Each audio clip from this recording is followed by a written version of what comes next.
नाव काय? आदित्य. आता कुठे चालले तुम्ही? पाण्याला. प्यायला पाणी का आंघोळीला? प्यायला. विहिरीमध्ये पाणी चांगलं आहे ते? हो. स्वच्छ पाणी आता तेच वापरतात. तेच वापरतात, काय पर्यायच नाही. त्याच्यामध्ये कचरा किती पडलाय? कचरा तर भरपूर आहे.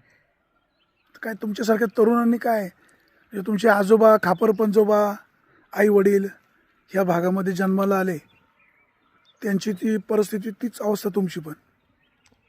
आता काय करणार आहे? काही पर्यायच नाही तर काही करू पण शकत नाही. आपण ज्यांना निवडून देतो, आमदार, खासदार, जिल्हा परिषद सदस्य, ते येतात इलेक्शन पुरते, बाकी काय. पण निवडणूक आल्यावर तुम्ही त्यांना जाब का नाही विचारत? निवडणूक आल्यावरती येत आल्यावरती ते हा हा बोल. निवडणूक आल्यावरती पण इकडे येत नाहीत. अच्छा, मग मतदान तर तुम्ही करता ना त्यांना?